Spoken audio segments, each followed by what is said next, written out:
Seorang profesor dalam bidang fisika di sebuah universitas di Amerika Serikat membuat satu kajian tentang mengapa disyariatkan sholat berjamaah di dalam Islam, serta apa kelebihan dari sholat berjamaah dalam kehidupan umat Islam. Dari hasil penelitiannya, menurut sang profesor, tubuh manusia terdiri dari dua muatan elektrik, yaitu muatan positif dan muatan negatif. Dalam perjalanan hidup manusia setiap harinya, semasa kita bekerja, beribadah, atau istirahat, kita banyak menggunakan tenaga.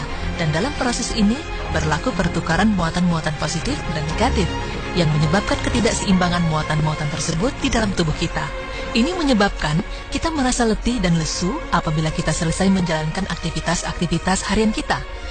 Muatan-muatan ini perlu diseimbangkan untuk memulihkan kondisi badan kita kembali normal, agar kembali segar dan dapat menjalankan aktivitas-aktivitas lain tanpa gangguan.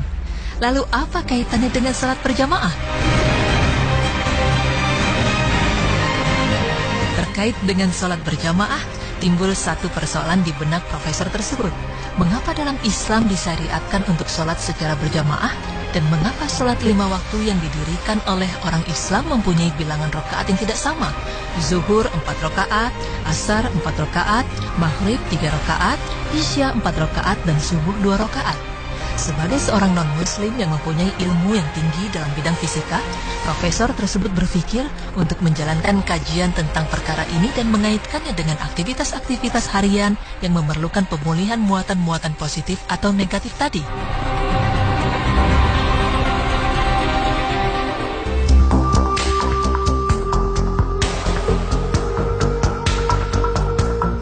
Pertama sekali, sang profesor mengkaji kaitan jumlah rakaat dan sholat berjamaah dan fungsinya dalam menyeimbangkan muatan-muatan elektrik di dalam tubuh manusia. Pada saat melakukan sholat berjamaah, kita disyariatkan supaya meluruskan dan merapatkan barisan atau saf. Bahu bertemu bahu dan tumit bertemu tumit. Dan pada saat tubuh kita bergeseran dengan tubuh jamaah lain yang berada di kiri dan kanan kita, tubuh kita mengeluarkan muatan-muatan yang berlebihan. Dan muatan-muatan ini akan ditarik oleh muatan elektrik yang berlawanan dalam tubuh rekan kita. Jamaah lain juga akan mengeluarkan muatan-muatan elektrik dari tubuh mereka. Dan muatan elektrik ini akan ditarik oleh muatan yang berlawanan dari tubuh kita. Dengan ini, berlakulah keseimbangan muatan positif atau negatif.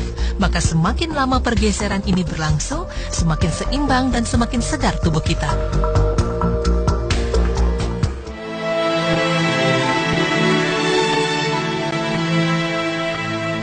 Penelitian ini sejalan dalam kehidupan sehari-hari kita. Apabila kita bangun dari tidur, maka badan kita merasa segar dan sehat.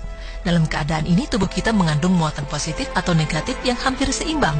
Jadi apabila kita mendirikan sholat subuh berjamaah, kita hanya memerlukan sedikit pertukaran muatan elektrik dari dan ke dalam tubuh kita. Itulah rahasia ilmiah mengapa sholat subuh hanya 2 rakaat.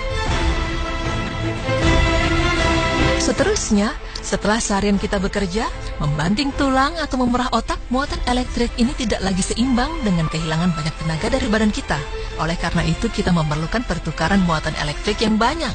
Dan sholat berjamaah memainkan peranan untuk memulihkan keseimbangan ion muatan elektrik ini. Karena itulah, sholat zuhur berjamaah didirikan 4 rakaat untuk memberikan waktu kepada pemulihan muatan elektrik tadi. Proses yang sama berlaku pada waktu sore. Kita juga mengeluarkan banyak tenaga melanjutkan tugas-tugas kita dan kehilangan banyak muatan ini. Sekali lagi, proses penyeimbangan ini berlaku apabila kita mengerjakan sholat asar berjamaah sebanyak 4 rakaat.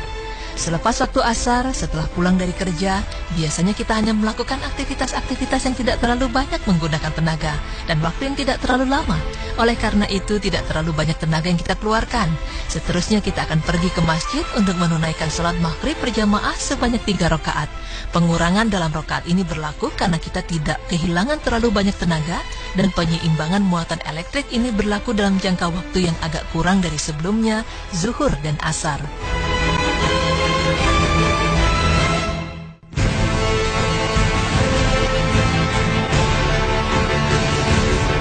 Kemudian, timbul persoalan di benak sang profesor.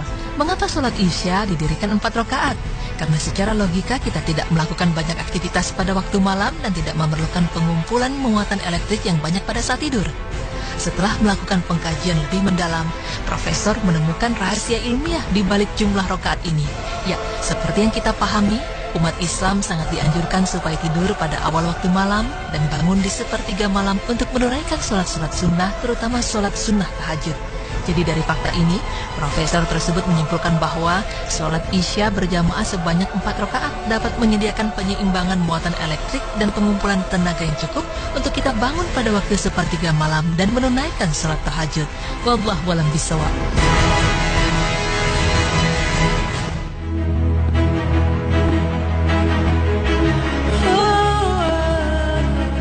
Pemirsa beriman, itulah penjelasan mengenai rahasia ilmiah di balik sholat berjamaah yang dapat menyeimbangkan dan menyegarkan tubuh jika kita kerjakan secara berkelanjutan.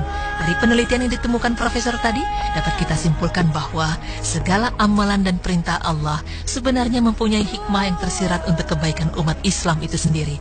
Sungguh hanya Allah lah yang maha mengetahui segala sesuatu.